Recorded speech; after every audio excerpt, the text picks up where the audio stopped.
Thanks for coming out and listening this morning.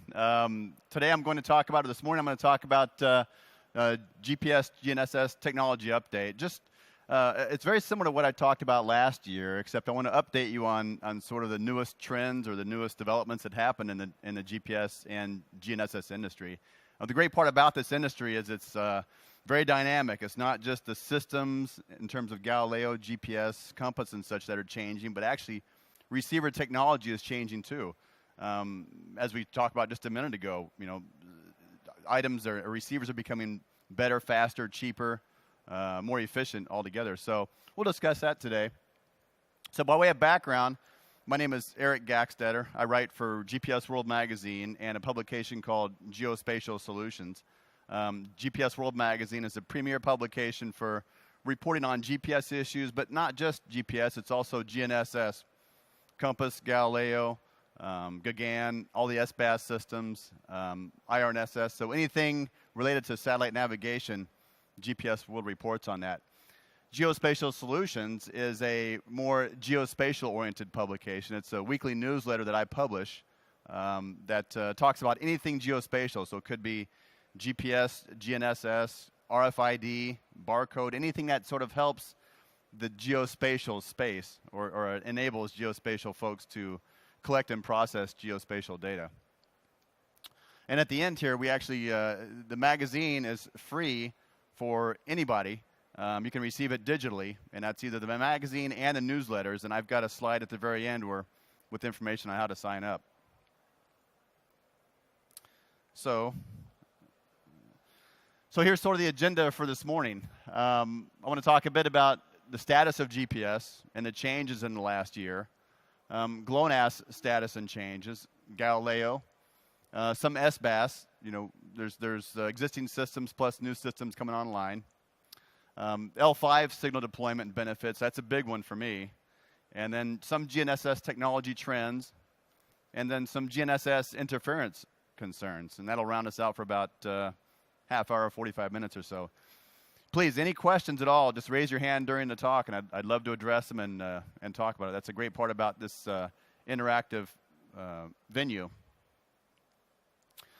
So it's interesting, if you look at where we are GNSS-wise, in terms of active GNSS and planned GNSS, it's pretty amazing how far we've come in the last 30 years. GPS was sort of the gold standard that was developed in the beginning, and GLONASS was developed along that same timeline. But if you start to look at what the active and planned GNSS are, how things are going to change really a lot over the last 5 years, and even over the more so over the next 10 years. So you kind of see that the active GNSS, of course, GPS has been fully operational since early 90s. I think it was 1993.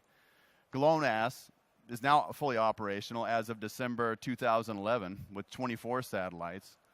We have a number of SBAS. We have WAAS in the US, EGNOS in Europe, IMSAS in Japan, and then, of course, various DGPS, NDGPS systems, okay? And then RTK networks are really proliferating also all over the world. And then in terms of planned GNSS, of course, we have Galileo in Europe, which is the exciting news tomorrow. Anybody know there's a Galileo satellite launch tomorrow? I mean, that's big news. There's 2 satellites going up tomorrow. SBAS, we have GAGAN in India in development, and then also, I didn't list it up there, but there's SDCM in Russia as another regional augmentation system. And of course, there's QZSS in Japan, and I think that actually should be on the active GNSS side, if I'm not mistaken. That's actually an active GNSS now. It's operational, a regional system. And of course, there's Compass Beidou over in China, which are very active in launching new satellites. I think they've got upwards of 12 or 13 at this point right now, and looking to go with a global system around the 2020 timeframe. So lots of activity in the GNSS industry for new satellite systems. This is a slide that I've borrowed from the U.S. Department of Transportation, sort of showing, and the reason I like to show this slide is because it just shows you how much GNSS activity there is, all right? And we mentioned them before on the previous slide, but also other kinds of different technology used in aviation, transportation applications, and of course those can be used for GIS surveying, mapping, other high precision applications too. But the point of the slide is just to show you how busy this whole sector is, how much technology is being developed in this area. It's actually very exciting over the next 25 years. So this is the 2025 sort of timeline developed by the U.S. Department of Transportation. But it really, I think, illustrates and really drives home the point of how things are developing very quickly in the PNT space. And by the way, if you're not familiar with the term PNT, it's position, navigation, and time, but basically satellite navigation systems. So a really interesting point, and a point I try to make every time I speak, is that there's really two factors driving this industry, the GNSS industry. One is the constantly changing systems themselves, and like I said before, Galileo is launching 2 satellites tomorrow. GPS launched a new satellite earlier this month, or last month. The Chinese launched a new Beidou satellite recently too. So it's constantly changing. There's new signals going up. There's new satellites going up. And that really makes it a very dynamic industry. And number 2 is the receiver development, which, if you're familiar with the Moore's law term, is every 18 months, stuff really turns over fast and becomes much more efficient. It's the same with GNSS receivers, is that they're becoming so much better and smaller. I mean, I was over the Trimble booth earlier this week, and they have such a small, that really tiny R10 receiver, survey receiver, is just amazingly small for what it does for a GNSS receiver. And that's the effect of Moore's law, is everything becoming cheaper, faster, and smaller. So those two dynamics really make this a very interesting industry at this point, and over the next, I think, 10 to 15 years too. So I'll give you a little update on GPS and where it's at today. So there's currently 31 operational satellites in a 24+3 configuration. That's sort of the newer configuration that I'll talk about later. There's 22 of the legacy Block 2A, Block 2R satellites. Some have been up there as long as 22 years. And it's pretty amazing if you think that the design life on a Block 2A satellite was 7.5 years. And some of them have lasted for 22 years so far. There's 7 of the newer Block 2R satellites. And the difference is you see at the Block 2R satellites over there on the right side, I have L2C in red. That's one of the new civilian signals, okay? Because the original, if you remember, the original GPS system was based on 2 frequencies, L1 and L2. L1 was designated for military and civilian use. Okay, that was the only civilian frequency. L2 was solely a military frequency, only for military. But some pretty smart engineers back in the 80s figured out how to decode the military signal to some extent and use that for dual frequency receivers. Since then, the U.S. Air Force has developed the L2C signal, which is a civilian signal that operates in the L2 frequency. Okay, and the 2 other satellites that round out the constellation are the 2 new Block 2Fs. Actually, there's 3 in orbit right now, but the 3rd one was just launched and it hasn't been turned on yet. And you can see over on the right side, I have L5 in red. That's a new civilian L5 signal. So that's actually the 3rd GPS signal. It's a very important one too, because it's really going to change I think, the landscape of high precision GNSS receivers. Okay. So that rounds out the 31 satellite constellation today. And it's interesting, why is 31 the number? And that's actually the maximum number right now that the GPS system can deploy and have operational, because that's controlled by or limited by the control systems on the ground, which they are upgrading, not for a few years now. So for the time being, we're maxed out at 31 GPS satellites. Now, that doesn't mean new satellites can't be launched. When they are, they just have to decommission or render unhealthy one of the older satellites, okay? So what's the value of these new civil signals? The L2C signal, it's got, of course, they learn things from L1 civilian signal, right? And so they do a bit better job with L2C. They've made it a more robust ionocorrection for high precision positioning, of course. And then there's no need for cross correlation. There's no need to sort of use tricks to figure out how to use L2, since L2C is a direct signal or direct code. And then L5 is very similar to L2C. They've done some things to make it more robust and a better signal, but it's also 4 times stronger than L2C. And you start thinking about, okay, indoor positioning to some extent, It's not the solution for indoor positioning, but it's going to help. But also maybe underneath trees, around buildings, where a stronger signal may be more effective. So another part of recent GPS development has been this 24+3 configuration. So when the constellation was initially developed, it was six orbital planes with four satellites on each plane, which is 24 satellite configuration. If there was more than 4 satellites in orbit, then they would sort of pair them up, all right? And that was not really an optimal way to configure the satellites. And so I think it was back in 2010, the Air Force decided to spread that constellation out a little bit and take advantage of the additional satellites that are in orbit. And that's called the 24+3 configuration. Like I said, back in 2010, they announced this plan. It was a 2-year plan because it takes time to move satellites around in an efficient manner. But basically, they wanted to spread them out. And the whole idea behind this was increase GPS satellite availability and decrease GPS brownouts. Because how many satellites do you need for example, for high precision positioning? You need about 6 really for RTK. The minimum is 4, but you really need to be tracking 6 or more satellites. And what this 24+3 configuration did is reduce the number of times during the day when there's fewer satellites in view. Because if you take a GPS receiver out and turn it on, the number of satellites it track is going to vary throughout the day because the satellites are moving. They're in 12-hour orbits, okay? So what this does is that it reduces the times that you may be less productive in the field with GPS because of satellite availability or the lack of satellite availability. And I've done some polling of users when I perform my webinars and asked them, hey, is your productivity hampered or limited because of lack of satellites? And 70% of them say it is, okay? So this new 24+3 configuration really helps. And I think I'm going to skip over that one, but this is the effect of this new 24+3 configuration. And I did a few different scenarios using almanacs, modified almanacs. So this is sort of a before slide of the traditional just 24 satellite configuration. And you can see on this axis here is time of the day, right, from 6 a.m. to 8 p.m.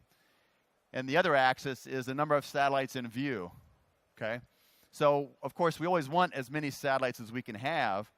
And we can see here that there's some periods during the day, and you see them in red, where there's only 5 satellites available, okay? And that's not really that optimal for high precision positioning. So if we look at the same position, the same location, and I think this was actually London, England, okay?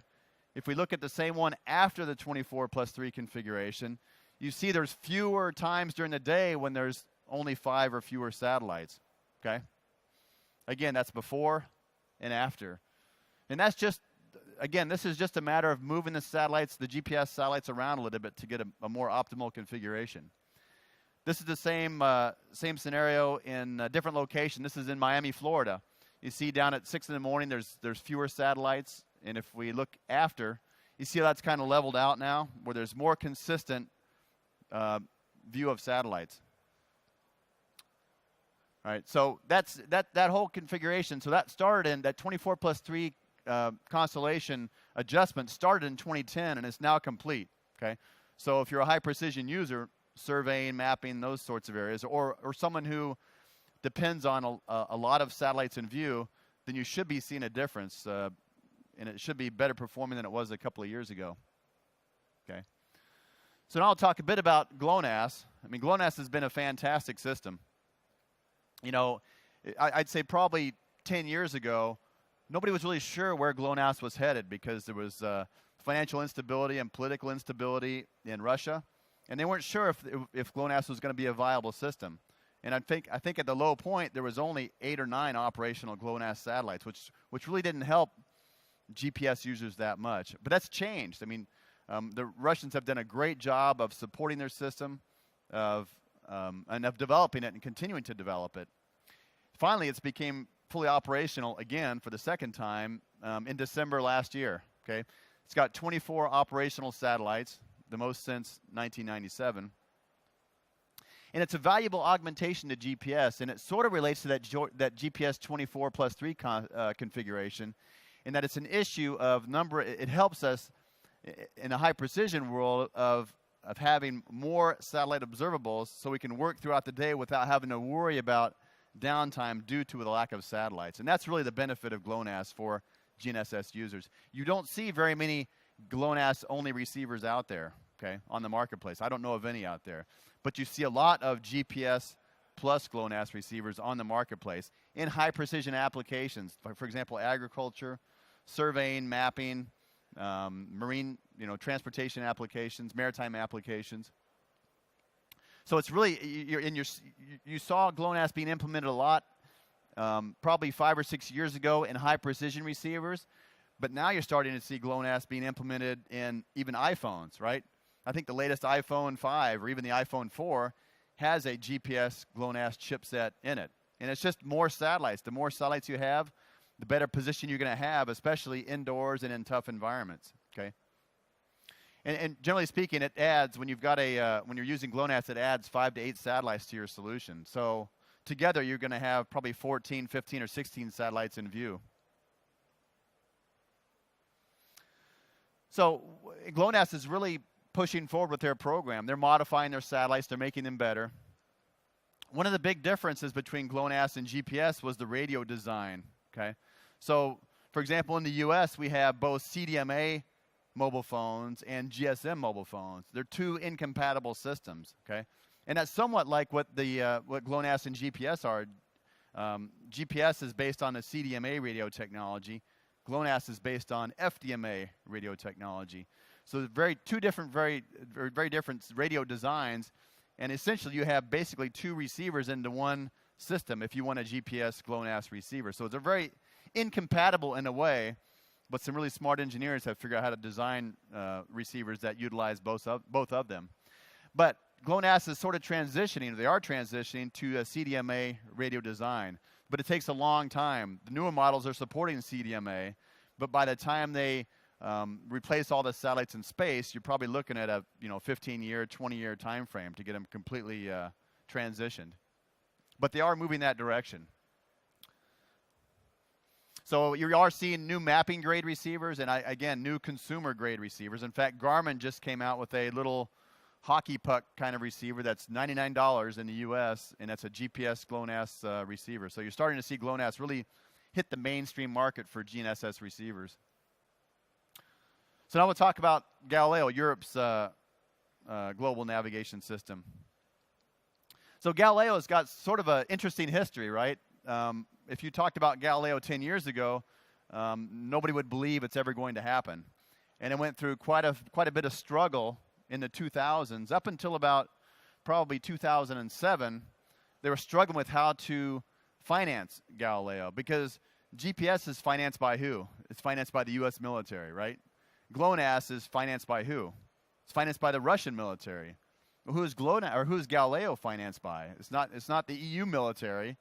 It's the EU civilian markets, right? That's the challenge, is who's going to pay for Galileo. So there was a big discussions and debates all through 2000. I think it was 2007 or 2008 when it was finally decided that public money, civilian money, would be used to finance Galileo. And that was sort of the final push that Galileo needed to move off the ground. So back in last year, the first two operational Galileo satellites were launched. There was 2 test satellites that were launched back, I think, in 2005 and 2007 or 8. But these two, the 2 that were launched last year, are actually going to be part of the final Galileo constellation, okay? Launched in last year. And the next 2 are going to be launched tomorrow, excitingly enough, in the French Guiana. They launch 2 at a time. GPS launches satellites 1 at a time. Galileo launches them 2 at a time. So, and the EU says that the constellation of 18 Galileo satellites will be up in the 2014-2015 timeframe, okay? And the great part about Galileo is it's highly compatible with GPS. It's the same radio design, CDMA, so it's very easy to design a GPS Galileo GNSS chipset. One interesting point to note is that Galileo doesn't support L2. So you start to think about, okay, what's going to happen to L2 in the future? And it's a good question, you know, because I think personally that a dual frequency receiver of the future might be an L1, L5 receiver, which is much different than today. So what will be the benefit of a GPS Galileo receiver? And this really spells it out here, is that, you know, instead of GPS only, which is 8 to 9, 10, 11 satellites in view at any one time, all of a sudden you add in a Galileo constellation of 30 more satellites, and you've got 20 in view at any one time. Okay? So moving on to SBAS systems, which are augmentation systems for GNSS, okay, which are regional augmentation systems. There's essentially five systems now. I didn't list the Russian system up there yet, but essentially you have three in operation right now. WAS is an augmentation that covers the U.S. Okay, and what WAS does is it broadcasts corrections for GPS receivers. You can get down to sub-meter type of accuracy using the WAS system throughout all North America, and it was developed by the Federal Aviation Administration for aviation navigation. But it's also very valuable for ground users. Okay, in fact, the ground user population may be larger than the aviation population in terms of SBAS users. So we have WAS in the U.S. There's the EGNOS system in Europe, Western Europe, and it's being expanded into Eastern Europe and North Africa. Okay, even maybe South Africa. The GAGAN system is just starting up in India. Okay, it's the same thing. All these systems are very similar to each other. In fact, the contractor's the same in probably 3 out of 4. And then over in the Asia area, there's MSAS, which covers Japan and maybe parts of northern Australia, and then over into the east side of China. And these are very valuable systems for geospatial users because they allow us to improve the accuracy of GNSS receivers down to sub-meter level, probably 60 centimeters, 70 centimeter level. And there's no overhead. There's no extra equipment you need or no extra software you need to utilize SBAS. You just turn the receiver on, and as long as it can see the satellite, it's going to use it.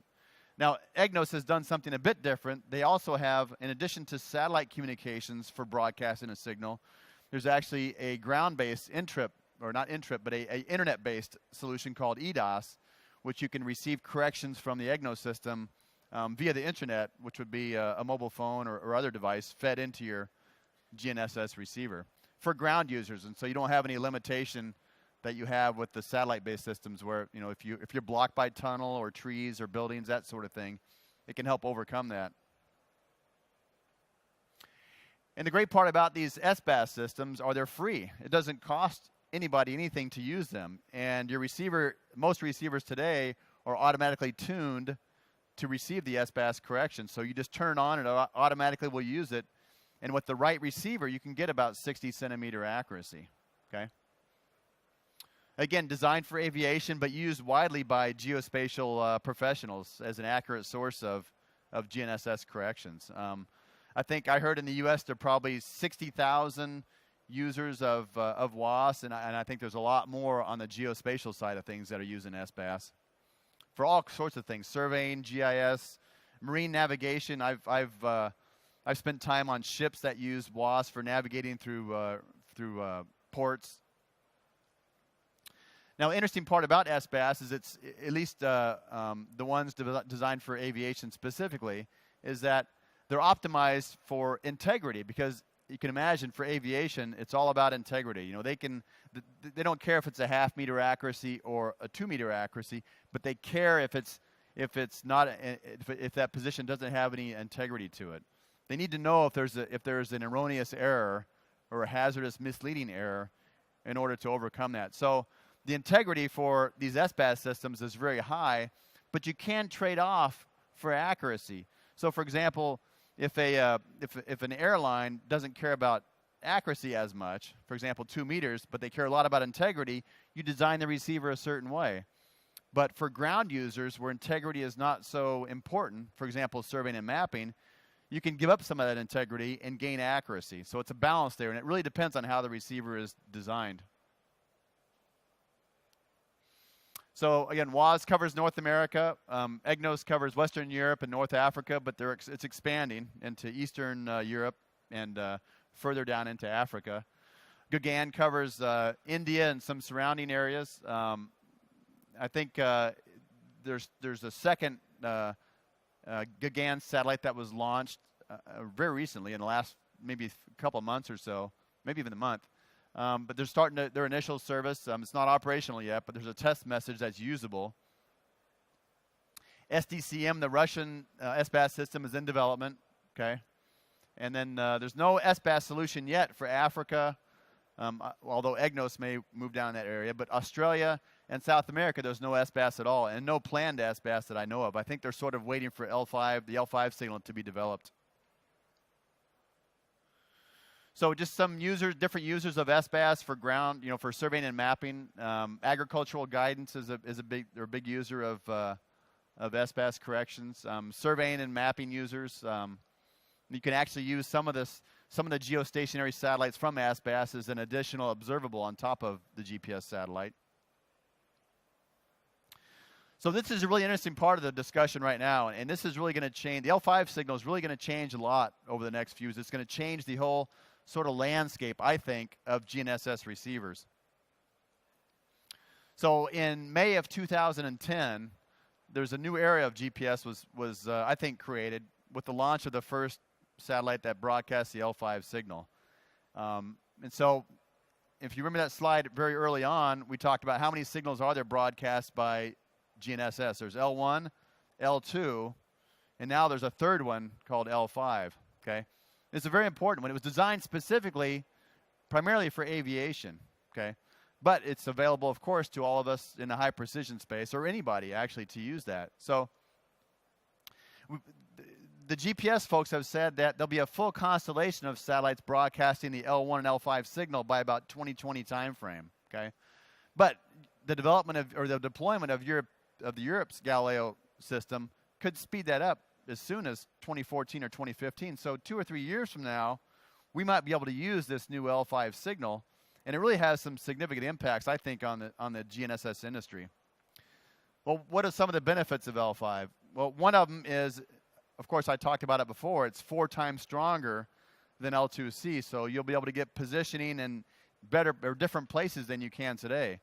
A little bit of indoors, under canopy around trees, you'll be able to get better positioning in sort of GNSS marginal conditions. In rough terrain, a lot of trees around buildings, that sort of area. It'll be much better performing.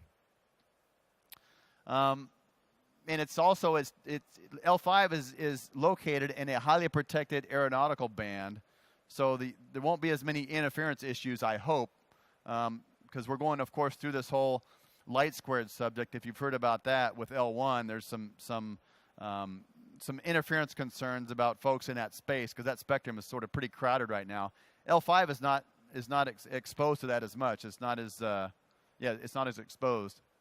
And then also both GPS and Galileo support L5, the L5 signal. So when will it be available? Well, again, like I said before, if you rely only on the GPS operators, it's not going to be until about 2020 before there's a reasonable constellation of usable satellites broadcasting L1, L5. Galileo could accelerate that by 5 years if they keep their schedule. And again, if they launch 18 satellites by that 2014, 2015 timeframe, then we'll be able to use this L5 signal much sooner.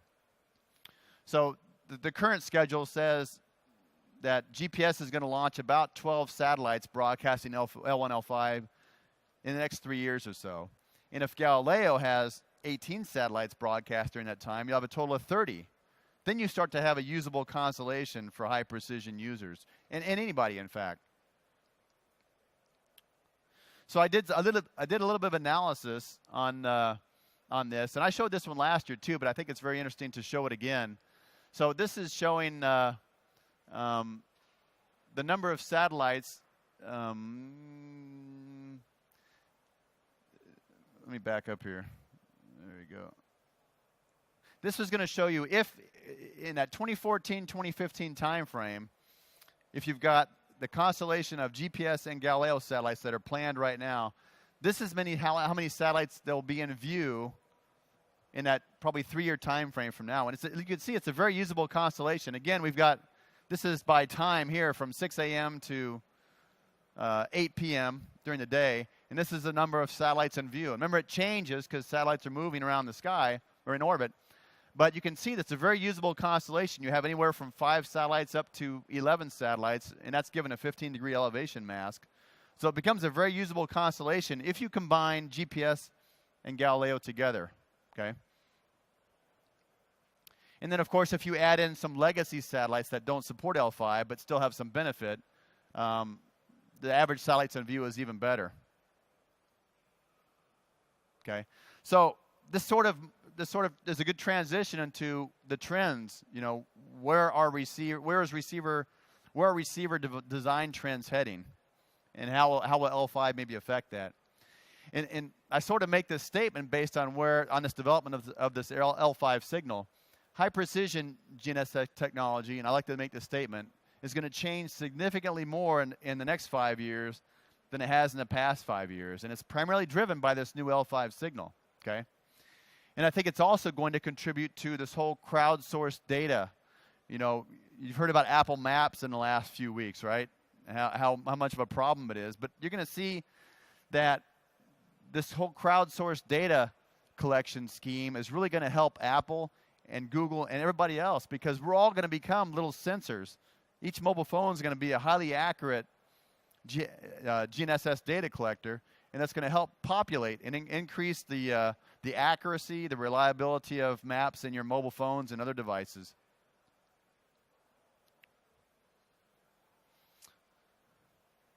So just to look at sort of where we've been in the last 10 years with GNSS technology, and then we can sort of talk about trends over the next 5 years, okay?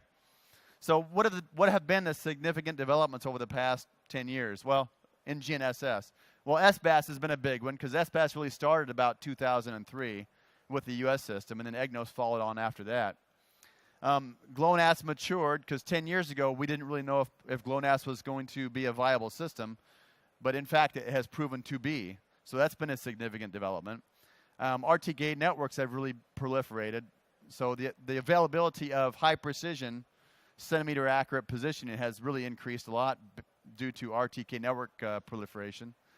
Opus and Opus-like online post-processing systems, PPP systems for post-processing, has really come on strong over the last 10 years for sure. And to some extent, L2C has been introduced. I mean, that's sort of helped things along, but you know, there aren't really enough L2C satellites up there, and so it's sort of being ignored right now. But it's an important development. So let's talk about the next 5 years, okay? This is the last 10 years. Now let's talk about the next 5 years and where things may head. So the first one I think is the most important is this complete hybrid L5 constellation. If you combine, again, GPS and Galileo, 3 years from now, we can have a full constellation of satellites broadcasting an L5 signal. And I think it's very significant, because it will lead to number 2, which is cheaper and more accurate GNSS receivers. Whereas, you know, a GNSS receiver today capable of centimeter level accuracy is going to cost $10,000, $12,000, right? US dollars. It's going to be a lot different when this L5 signal is deployed. You're going to see, I think, receivers capable of centimeter accuracy for a few $100s, okay? In fact, I was at a conference 2 weeks ago. It's the annual Iowa Institute of Navigation GNSS conference, and a gentleman from the University of Texas named Todd Humphreys said he predicts that by 2020, you'll have RTK type of capability in your phone, centimeter accuracy in your phone, anywhere you go, elevation and vertical, okay? That's a pretty interesting concept when you start thinking about all the different applications that you could develop for that. So over the next 5 years, of course, the initial development of Europe's Galileo, okay, for sure, I think that's on a reasonable track right now. The continued proliferation of RTK networks, I think, is going to be a significant trend.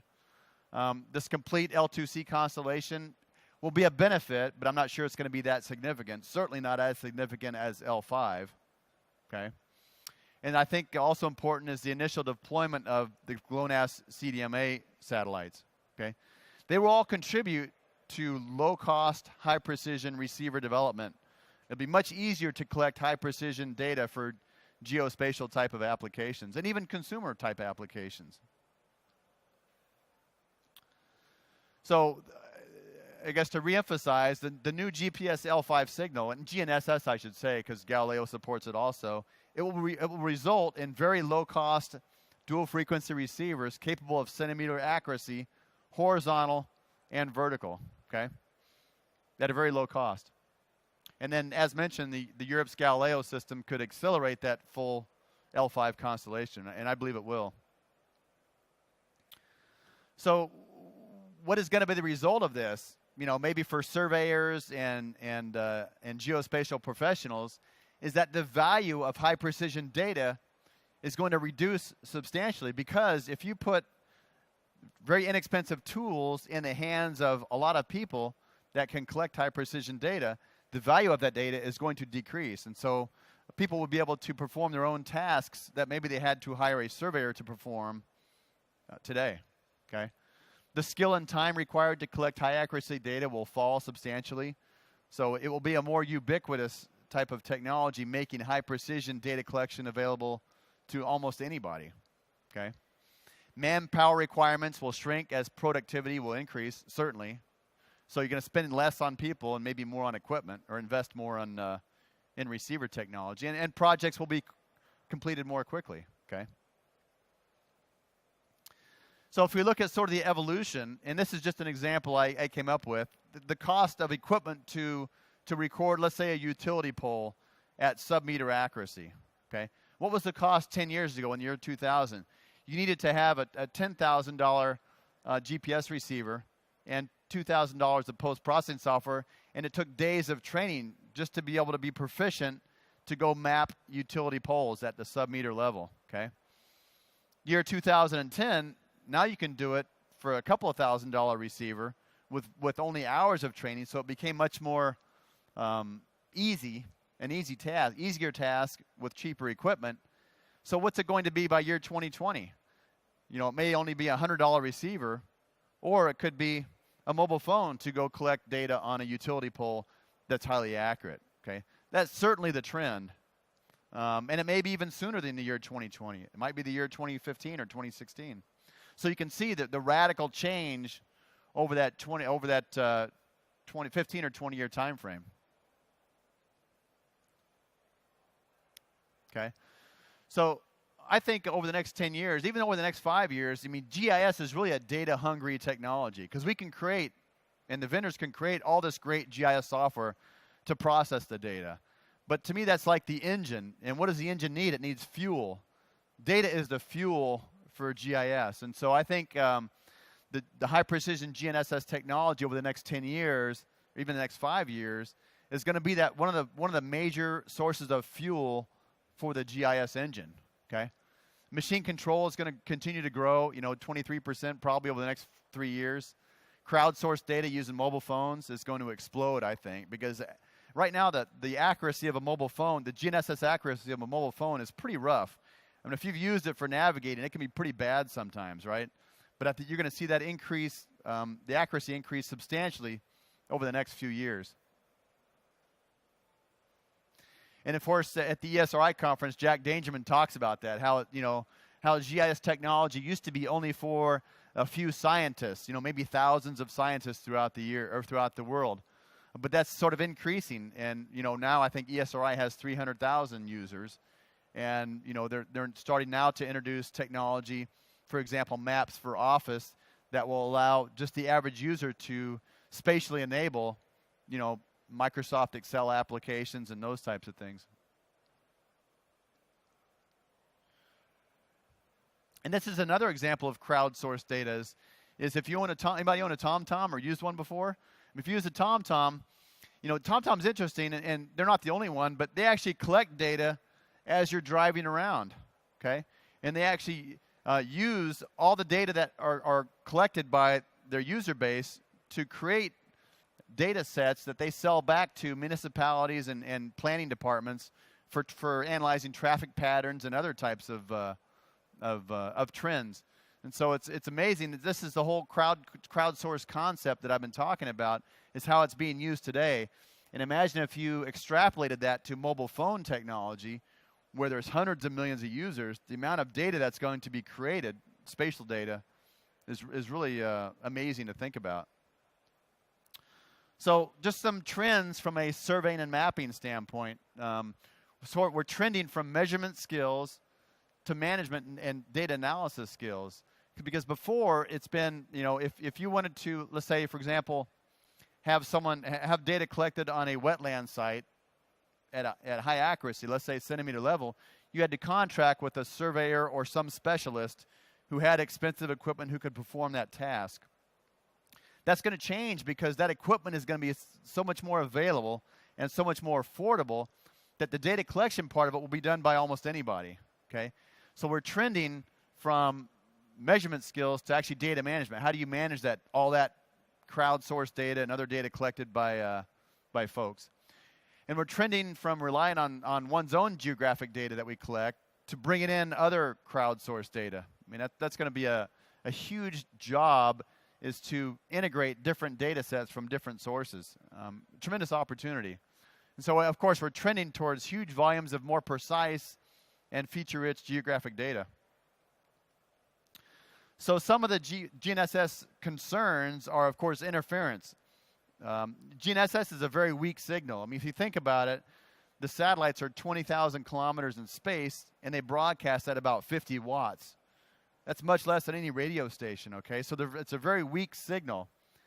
So it can be interfered with if there's competing terrestrial signals or other kinds of signals or broadcasting in a similar frequency.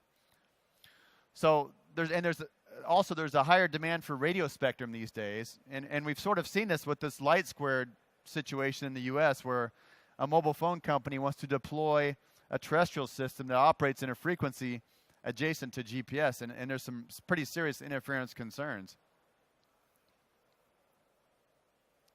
So I think that what it comes down to is, we either need to protect the spectrum around GNSS, because it's really a core technology. If you think about it just in terms of aviation navigation alone, not to mention geospatial applications, it's something that you really need to consider in terms of protecting the spectrum around GNSS to make sure that nothing else can interfere with it. And also maybe it's a new receiver standards, because there really hasn't been any receiver standards in the past when folks designed GNSS receivers. So there's probably going to be a compromise in somewhere in the middle where there's some protection around that spectrum, that GNSS spectrum, but also some GNSS receiver standards implemented too. Actually, it's a very hot topic right now, and I think it will be over the next 2 or 3 years. So I think that's all I have for you. Here's, if you want to sign up for the GPS World magazine, the digital form, it's free, it doesn't cost anything.